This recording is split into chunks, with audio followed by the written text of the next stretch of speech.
Olá pessoal, aqui é o Rodrigo, do time da Economia da SMI Consultoria. Vou falar com vocês sobre o nosso cenário econômico atual. Na semana passada saíram os dados referentes ao PIB do primeiro trimestre e sobre o emprego, agora nos meses de fevereiro, março e abril, que estavam atrasados lá do CAGED, e eles já refletiram com bastante intensidade o impacto que teve a pandemia na atividade econômica. Vou falar um pouco mais sobre eles mais à frente na nossa apresentação.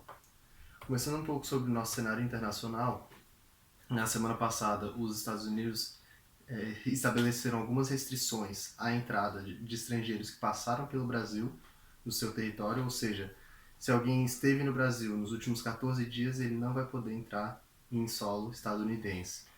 Isso é por causa da pandemia. O Brasil agora está com um número de casos muito grande e está numa tendência ainda de crescimento muito forte. É muito provável que nós nos tornemos o próximo epicentro da pandemia no mundo. Então isso é algo que gera uma imagem bem negativa do Brasil também frente a investidores, porque passa a ideia de que o Brasil realmente está numa situação muito ruim e não é um país muito bom agora para se estar ou investir.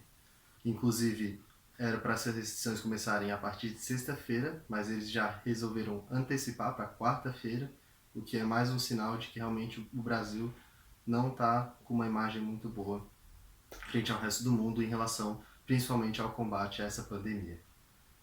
Já na zona do euro, a gente teve também na semana passada a continuidade do projeto da França e da Alemanha de um fundo de ajuda para os países da região.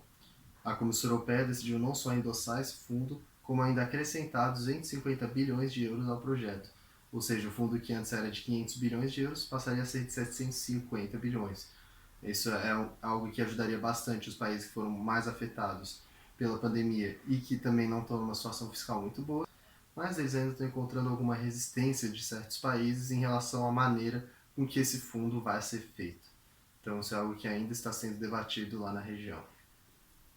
Algo que começou a semana preocupando os mercados também em relação ao cenário internacional foi o acirramento das tensões entre a China e os Estados Unidos.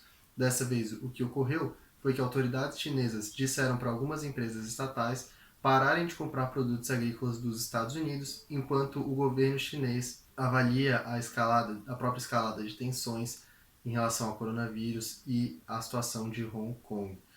Com isso, então, o medo é que a China interrompendo a compra desses produtos agrícolas, dentre eles inclusive a soja, que faz parte do acordo comercial com os Estados Unidos, acabe gerando uma situação bem desconfortável entre os dois países e que acabe culminando no fim do acordo comercial.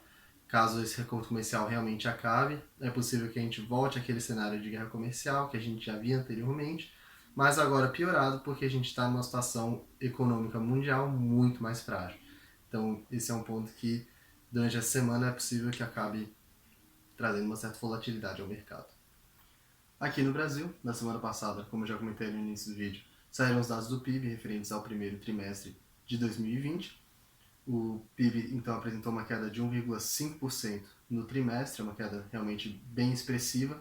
Em relação ao primeiro trimestre de 2019, a queda foi de 0,25%, então também foi uma queda significativa na comparação anual, o que realmente já é um grande sinal do impacto que a pandemia está tendo na nossa economia. Ainda é muito provável que no próximo trimestre, agora no segundo trimestre que a gente se encontra, a gente tenha uma queda maior ainda no nosso PIB, principalmente porque nós vamos estar aí com pelo menos 2 meses que já se passaram totalmente de distanciamento social, então isso vai afetar muito mais a atividade do que no primeiro trimestre, que a gente teve só um mês que ainda foi parcialmente aberto e parcialmente em distanciamento social. Então é muito provável que agora no segundo trimestre a gente tenha uma queda muito mais forte do PIB e aí nos próximos trimestres a gente talvez ainda vá sentir um pouco os efeitos da pandemia na nossa atividade. Olhando pela ótica da demanda, ou seja, dos gastos, o consumo das famílias foi o que acabou puxando mais para baixo esse nosso PIB. O consumo das famílias representa 65% do PIB e ele caiu 2%. Então realmente essa queda foi basicamente causada pelo consumo. O consumo do governo ficou praticamente estável, ele teve um aumento de 0,2% frente ao trimestre anterior, e os investimentos subiram 3,1%, mas não é nada que dê de se animar. Esse resultado do investimento foi basicamente a compra de duas plataformas de petróleo pela Petrobras, acabaram aumentando bastante esses números. É provável que no próximo PIB a gente veja também uma queda nos investimentos, conforme muitas empresas vão tendo que fechar as portas ou vão tendo que usar seu caixa para se manter, em vez de gerar novos investimentos. Então, realmente, o nosso PIB tem todos os fatores para ter uma queda muito mais brusca agora no segundo trimestre. Em relação ao emprego, também foi citado lá no início do vídeo, na semana passada saíram os dados do Cadastro Geral de Empregados e Desempregados, o CAGED. Esses dados não estavam sendo divulgados desde fevereiro, e então agora eles foram divulgados todos de uma vez só. Só no mês de abril a gente já teve fechamento de 860 mil postos de trabalho. Isso é um resultado muito expressivo e muito negativo. Isso demonstra que realmente os nossos trabalhadores vão sofrer bastante com a nossa crise. A gente vai ter um problema bem grande no nosso mercado de trabalho, ainda mais considerando que ele é um mercado bem rígido. Quando as pessoas são demitidas, na hora de recontratar demora muito mais, porque as empresas exigem uma certa segurança um pouco maior do cenário econômico para voltarem a contratar, dado que os custos de contratação e de demissão são muito caros. Com isso, então, a nossa taxa de desemprego no mês de abril passou para 12,6%. Foi bem abaixo do que era esperado pelo mercado, mas isso também é parcialmente explicado pelo fato de que teve muita gente que saiu do seu emprego, né, foi demitido e não voltou para a força de trabalho. São as pessoas que decidiram não voltar a buscar empregos, decidiram fazer outras coisas. As pessoas, então, elas não são contabilizadas na taxa de desemprego, que na verdade se chama taxa de desocupação, o nome oficial. Então, por isso, a nossa taxa de desemprego acaba ficando um pouco mais baixa. Mas isso não significa necessariamente que a gente esteja com um desemprego menos alto do que poderia estar. Na verdade, a gente realmente tem uma perda de emprego muito grande aí nesse último mês. Vale notar também que, devido à sazonalidade, normalmente no mês de abril é quando a taxa de desemprego começa a diminuir durante o ano. E nesse caso a gente teve aí um aumento frente à taxa do mês de março, que foi de 12,2%. O que significa então que, ainda que muitas pessoas estejam desistindo de procurar emprego, realmente o nosso desemprego está numa tendência de subida muito forte. E a gente vai ver isso muito provavelmente pelos próximos meses, talvez até ainda no final do ano a gente não veja o nosso mercado de trabalho reagindo muito e veja ele ainda piorando em relação aos trabalhadores. Já olhando para a inflação, o Índice Nacional de Preço ao Consumidor Amplo 15, o IPCA 15, medida entre os dias 15 de cada mês, ele apresentou uma queda mensal de 0,59% entre os dias 15 de abril e 15 de maio. Essa deflação foi a maior queda para esse índice desde o início do Plano Real e foi causada principalmente pela diminuição no preço dos combustíveis. Ainda assim, a fraca atividade econômica também influenciou bastante para que esse índice viesse negativo. É provável que a gente continue vendo uma inflação baixa aí nos próximos meses, o que talvez gere uma resposta do Banco Central em relação à política monetária, afinal eles têm que manter a taxa de inflação dentro da meta. Esse ano o piso da meta está em 2,5%, então teoricamente eles deveriam tentar manter a inflação acima de 2,5% no ano de 2020.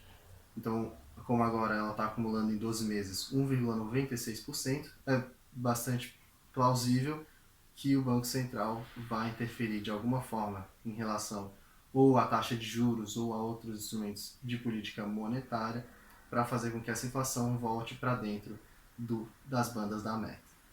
Olhando já para o nosso lado fiscal, na semana passada nós tivemos também a divulgação do resultado primário do setor público consolidado, que consiste de União, Estados e municípios, e que registrou um saldo negativo de 94,3 bilhões de reais.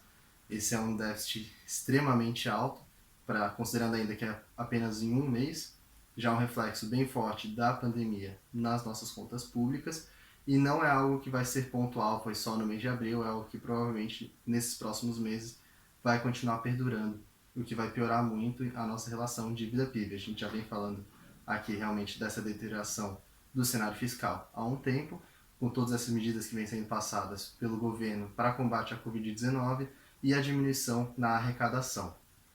Tudo isso, então, contribuindo para que o nosso cenário fiscal acabe tendo uma certa piora. Em 12 meses, o nosso déficit primário acumulou 164,24 bilhões de reais. Lembrando que a meta de déficit primário para esse ano estava em aproximadamente 118 bilhões, só que essa meta já foi eliminada devido ao decreto de calamidade pública, então o governo não é mais obrigado a atingir essa meta, até porque, como vocês podem ver, se ele precisasse realmente cumprir essa meta, esse ano ela já estaria praticamente furada, então já teria algum problema para essa gestão atual em relação à responsabilidade fiscal. Então, com esse resultado, a nossa dívida pública chegou a aproximadamente 79,3% do PIB. É esperado que até o final do ano ela chegue até mais ou menos 90%. Então, realmente, esse cenário fiscal está cada vez pior e vai depender bastante, posteriormente, após a pandemia, de reformas e de medidas que contenham os gastos para que ele possa voltar para o eixo e o Brasil possa ser visto no cenário internacional como um país fiscalmente responsável e possa voltar a atrair investimentos do exterior. Para essa semana, então, o que temos para acompanhar? No nosso calendário semanal brasileiro, o destaque vai ficar para a divulgação da produção industrial do mês de abril pelo IBGE. Já no nosso calendário internacional, o grande destaque será os dados de emprego dos Estados Unidos e da zona do euro.